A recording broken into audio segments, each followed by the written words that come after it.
I think we're having some microphone. There we go. Sweet. Hi. Hi, everybody. How are you today? Happy Wednesday. Happy final day of Pride. I'm really excited to be having a conversation with somebody I respect and admire today. We are talking about GISH, and we are talking about GISHing with Pride. So if you're not familiar with GISH, we are the Greatest International Scavenger Hunt, hosted by Misha Collins, created, founded, masterminded by Misha Collins. It is a game played in over 100 countries for a week every summer. And it's, players set out to accomplish tasks from a list of challenges created by Misha. It's equal parts competition and community activism, but it's a scavenger hunt experience like no other. And a portion of proceeds from every GISH registration is going to a very special organization that I am very proud and honored to be talking to the executive director and CEO of here, Gregory Lewis. Gregory, hello. Hello, Charlie. Good to see you. Good to see you. With everybody. Yeah, and this group of people, as you well know already, we are big fans of yours and Cindy's and True Colors United. So we'd love to just sort of talk about you and True Colors United a little bit, if you wouldn't mind sort of giving me the lowdown. Sure. Well, thank you so much for having me. And I'm thrilled. I've seen on social media what a wonderful community the GISH community is. So I'm really thrilled to be here with all of you. And really so grateful for the partnership that we've had and continue to have. So True Colors United focuses on implementing innovative solutions to youth homelessness by really focusing in on the unique experiences of LGBTQ youth. And in America, up to 4.2 million young people a year experience homelessness. And that looks like a variety of things. Most people kind of think of it as a young person living on the streets. That's really not the most common experience. It's mostly couch surfing and doubling up and living in unsafe spaces and trying not to be seen as homeless. And so unfortunately, we don't truly see the full scope of youth homelessness in our country, but it is significant. And when you take into account people's identities as LGBTQ people, as Black, Indigenous, people of color, the rates of homelessness and the disproportionality are significant. LGBTQ plus young people are 40% of young people experiencing homelessness in this country, yet they only make up 10% of the general youth population. That's a huge disparity. And they're 120% more likely to experience homelessness than non-LGBTQ youth. But then when you also take into account that Black youth are 86% more likely to experience homelessness, and Latinx youth are 33% more likely to experience homelessness, and then you bring all of those identities together, the most at-risk young people of homelessness, the most impacted are LGBTQ youth of color. Unfortunately in America, as so many things are, systems, even for vulnerable people like young people experiencing homelessness, are still built for the most privileged and not built for the most impacted. And so what True Colors United is really about is flipping that on its head and saying, no, in order to make sure all young people who are experiencing homelessness get the help that they need, we actually have to make sure that whatever solutions and systems are there to help them, like shelters and drop-in centers and housing programs and so forth, actually meet the needs of the young people who are most impacted. And in this case, that is a Black trans young woman in this country, and making sure that whatever door they walk into to get the support and help they need, they're getting the kind of support and help that they actually need. And so then we can make sure all young people do that. Because one of the most common questions we get is, why do you just focus on LGBTQ youth? We don't. We focus on ending youth homelessness, but making sure that the most in need are actually getting the support and help they need first, because then it will impact all young people experiencing. Well, especially in the face of these draconian laws and the anti-trans bills that are going on here, I think the other piece of the puzzle here is how shelters and how advocates and people who are doing work in this space can help specifically tailored to the needs of the people who are experiencing it. So can you tell me a little bit about how the identity of LGBTIQ youth figures into that? It figures into every aspect of how services are provided in this country.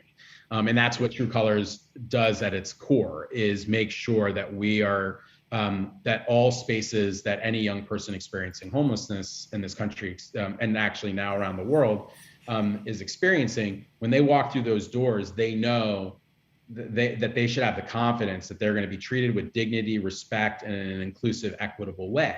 And that requires everything from the first interaction, where typically a young person has to fill out intake forms. And do those forms represent them? Are they asking about gender identity appropriately? Are they even asking it in the first place? Are they asking and having the conversations around very private situations with them? And are they creating a space from the get-go that makes a young queer person know that they are accepted? Do they have positive imagery throughout the front door and throughout the entire facility? Do they have a gender-neutral bathroom? Do they have a very clearly stated non-discrimination policy? These are like the basic things that a program can do, and that it could be the first indicator for a young person seeking help, that they're in a space that's safe for them. And so we provide free training and resources and all of those things that I just mentioned, so that that's not a barrier to a program doing that, so that you can then do the deeper work, which is, are all the staff getting trained on how to work with LGBTQ youth? Are they doing that on a regular basis, not just once a year for an hour session, but are they continually understanding and digging deeper to understand the unique needs? LGBTQ youth, one of the unique factors for them, family conflict is the #1 reason that young people experience homelessness in America, but you have the added layer of much of that family conflict for an LGBTQ young person being rejection based on their sexual orientation and gender identity. And that's a unique trauma. That's a unique situation that, unless a program, a social worker, a caseworker, anybody at a program has to understand how that impacts a young person, and how that requires, that leads to not being able to trust as well, and because you've just been, facing that trauma and that rejection of your family. But I would also say that it's not just family rejection, and that kind of gets to be the norm that's put out there. It's also about race. It's also about poverty. It's also about a juvenile justice system and a child welfare system in our country that is failing young people. It's also about an educational system that's failing young people, and leading to that 4.2 million young people experiencing homelessness each year. 4.2 million. 4.2 million. Wow. 4.2 million. And we don't even, from a global perspective, even have a sense of how many young people are truly experiencing homelessness every year, because data collection is really hard to figure out. And most places, in the United States, we still don't have enough resources to address the issue, but most places around the globe, there's hardly any resources that are being poured towards this issue. So we really don't have an understanding globally, which is why True Colors United over the last 2 to 3 years has really expanded our work around the globe to try. Do you want to tell us about that? We're a Greatest International Scavenger Hunt, 100 countries. Tell us a little bit about the state of queer youth in these other regions and territories. I mean, you just got back from being across the pond to speak on this issue. I just got back from Slovenia, from Ljubljana, and spoke at their Pride Festival, and then also they put on a conference about LGBTQI youth homelessness. And what I would say is, we know the issue of youth homelessness exists for LGBTQI young people around the globe. We know that emphatically. What we don't know, and what True Colors United is working on, is what is the real impact of it, how many young people are actually experiencing it, and what are their actual experiences. Like, we know what the experiences are here in America, so we can create the systems and the solutions and change things so that we can actually meet those needs. We don't have a sense of what those needs are around the globe. We certainly do in some better places, typically the global north, in Europe and so forth, but in the global south, there's really not any sort of understanding. And so what we're trying to do is change that by doing research with community partners, because this is a community issue. We don't come in as a US organization saying this is how you need to do it. Yeah. We meet and really work with people within those countries, within those regions, to understand what are the questions we need to be asking so that we can then figure out the solutions that are going to work for young people around the globe. Yeah, one of the things when Misha and I first found out about y'all, one of the things that we were really taken by was your ability to motivate people to action without tokenizing and using people as props. I mean, it's impactful to see, just walking around a lot of the US right now, it's impactful to see the tent communities that are taking place for the unhoused, and the sort of back and forth between sort of city and civic effort and, the people advocating on their behalf. I mean, here in the Bay Area, there's a very ardent group of people who are very vocal on behalf of the unhoused here. But what we were taken with was your ability to motivate people and tell these stories without using them as sort of props. But would you mind sharing, we were also taken by how you create advocacy and advocates from people who had been there in the same way that you're doing by not implementing strategies without talking to community partners. Would you mind just sharing a little bit about how that process works and how you get people to understand this without falling on these gimmick, cliche, sort of like demeaning, demoralizing routes? Well, I think, first of all, we are from the get-go, we have stood very strongly that we were not going to perpetuate a victimhood narrative of young people, because you want to know something, young people who experience homelessness don't view themselves as victims. So why the heck are we as adults going to perpetuate that narrative? And here's the thing about it.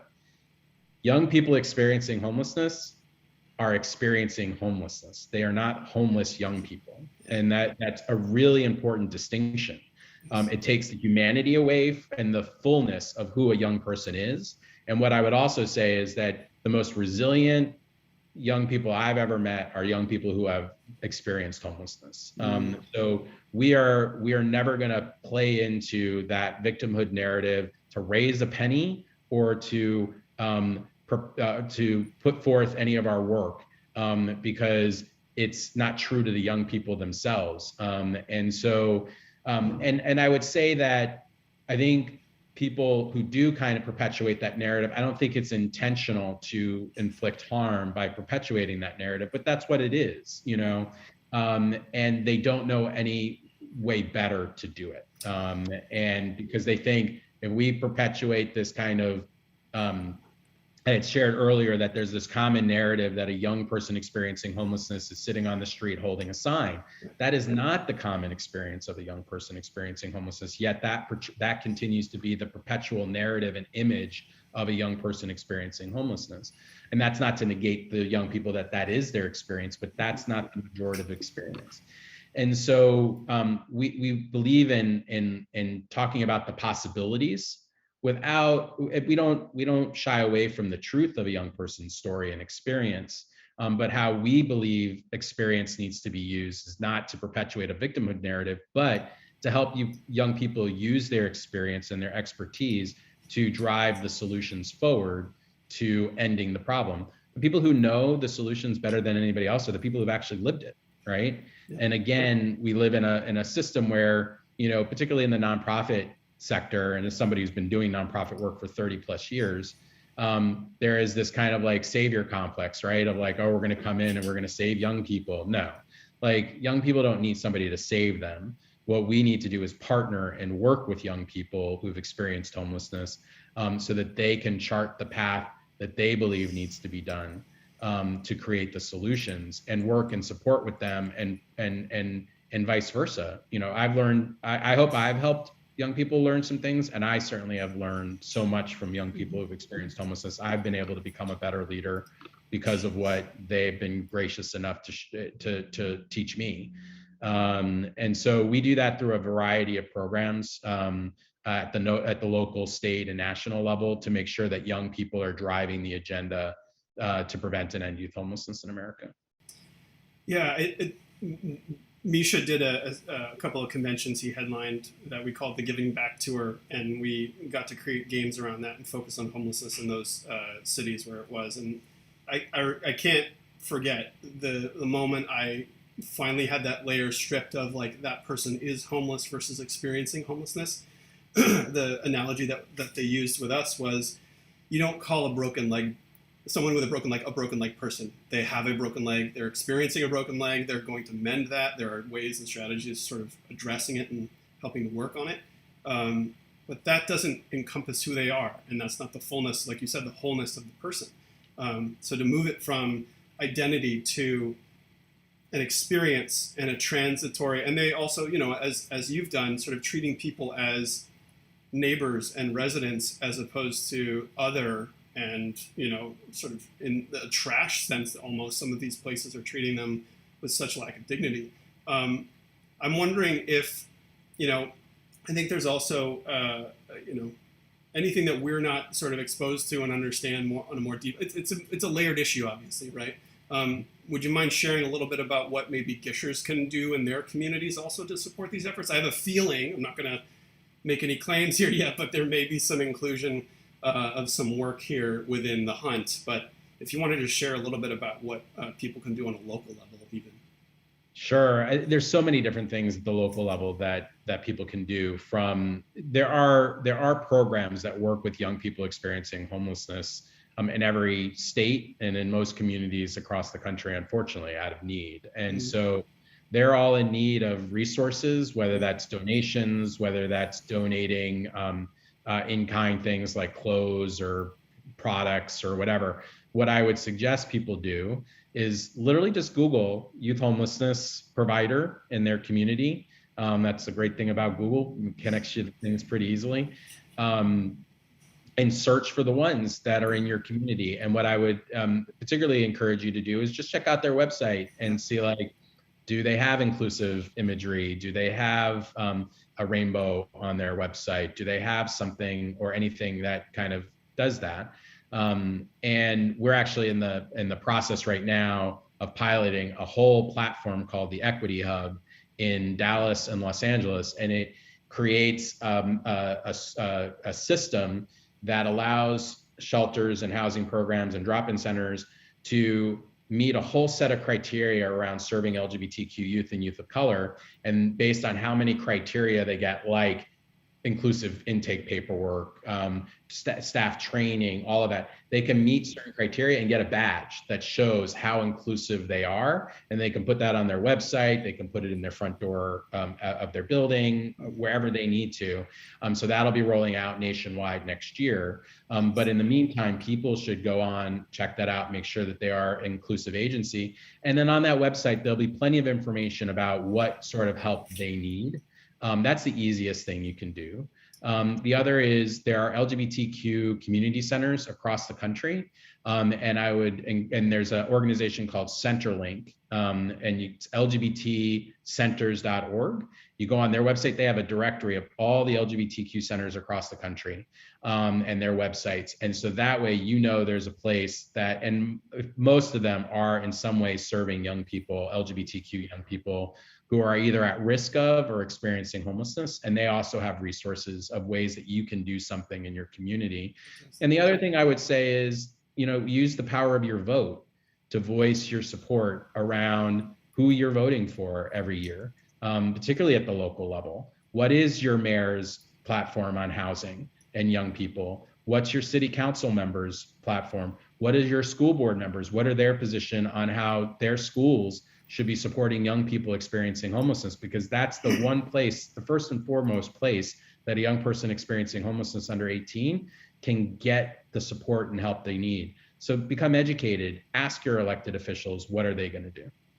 Fantastic. You know, we're getting some questions right now. There's a lot of people with a lot of questions. I think it's this, we're in this final moment of Pride, and Pride doesn't stop, obviously. This is not like just 1 month out of the year where we care about an issue as an ally, or we in our own identities get a chance to express ourselves. This is a lifetime thing, obviously. But we're getting a lot of questions. There's two main questions that I'm seeing right now. One is, are there areas that are more affected or challenged right now with these issues? Are there states in the US that way, or are there countries and regions specifically that have a higher degree, or is it just sort of an across the board, this is a widespread issue that we need to sort of address? It's a widespread issue, and it's not discriminatory based on whether it's urban or rural or suburban, or whether it's a blue state, red state, any of those sorts of things. The reality is that this issue is prevalent everywhere. Yeah. causes and the resources that may be needed are different in certain places. Like in rural communities, transportation is a huge issue of young people even being able to get to help and support that they need. Whereas in urban places, transportation is not. So there are different set of needs based on the types of communities, but this issue is prevalent everywhere, and we have the data to prove that. You spoke a little bit about, as a father, I can't, turning away children on the basis of any of these sort of things is morally reprehensible to me. Obviously, my love for my children is not dependent on anything. This is who they are and who I am, and the whole process of parenting to me is getting to know who my children are over and over again. But is there any work being done, because it is a traumatizing issue, to reconnect families or educate families? Is there any work being done in there? Because I feel like so much of trauma helps keep in place some of the things that come about from trauma that keep us in those habits or those situations. Is there any work being done in that sort of way? There is, and I'll be frank and honest, not enough. There just isn't. There isn't, and I think that there are great organizations. We certainly do some work in this space. PFLAG is an incredible organization that support parents and family of LGBTQ people. There's an organization called the Family Acceptance Project that has a wide array of resources for parents that really can help them understand and support their children who, when they come out. The goal here, and it's something that it's still a real challenge, sadly, is that we're not doing enough to help parents understand what it means to have an LGBTQ child before their child ever comes out. Yeah. And I think the challenge is, and I think it's one that people are just afraid to confront, is how do we actually have those conversations with parents in a way that isn't demonized by the religious right or anti-LGBTQ advocates to say, oh, you're trying to do all the stuff that they twist and mangle to their whims. But how do we really get there? I think I came out 27. It's the same space here, Gregory. Well, I'm good with my age. So I came out 27 years ago at 19, and then I was young at that time to come out at 19. It wasn't the average norm. And at that time, and I think a lot of the coming out messaging and the resources still are too focused on 18 and above and not really enough on young 18 and below. And because the fact of the matter is the average age of a young person coming out has dropped dramatically from like 10, 15 years ago was 19 years old. Now it's 13, 14 years old is the average age of an LGBTQ person coming out of the closet. Yet we really haven't changed the resources enough to support them. And when those resources come to bear, right? Like when we are starting, where parents are too busy planning gender reveal parties that burn down forests to be educated on these topics, Gregory, obviously. Like this is... Yeah, no, it absolutely is. And I will say though, that the most powerful thing that has happened over the last 40 years for the LGBT community has been the individual act, the powerful individual act of somebody coming out. Because any law that we now have, any legal equality that we have advanced would not have been possible if not for every brave soul that has shared their truth with the people in their lives. And unfortunately, many of them have been faced with really negative ramifications. But that is the most profound thing that has happened. And we as a community have done a really good job, and we still have more to do with regards to legal equality. But where we have a great deal of work to do is around lived equality. How is that actually showing up in the day-to-day lives of LGBTQ people in this country? And when you still have, 40% of 4.2 million young people experiencing homelessness identifying as LGBTQ, that is a bold statement about the lived equality that we are lacking in this country. And so we need to do a better job, including at True Colors, around how do we help parents understand the real negative ramifications of not accepting, and it's not, and I hate the word accepting, honestly, at this point. It's about affirming. It's about affirming a person's identity for who they are. And we have a lot of work to do in this space, a lot of it, the whole movement. And because so much of the sort of queer movement is by people of color really standing strong against the tide of violence and ignorance. And I mean, when we see that, I grew up in San Francisco, and the Pride Parade it's been pretty epic. I mean, it's been on a little bit of a damper recently, but knowing and acknowledging, and I love moving away from acceptance. I feel the same way about tolerance. Like, tolerance is standing it. Like, that's not what we want to do for each other as human beings. We want to affirm. I used to work with Judy Shepard, Matthew Shepard's mother, and she would always say, "You tolerate a bad hair day, you don't tolerate a human being." Oh. Profound. It's profound. Well, we're really grateful for all the work that you're doing, and we're so proud and honored to be able to deliver this to you. So, again, to remind everybody, every registration, every GISH scholarship donation, every gifted registration, and the upgrades too. We have an upgraded package that delivers even more, and we're proud to say that so far we've been able to raise, I think, $40,000 or $45,000 so far, which we're just so excited about in the past months.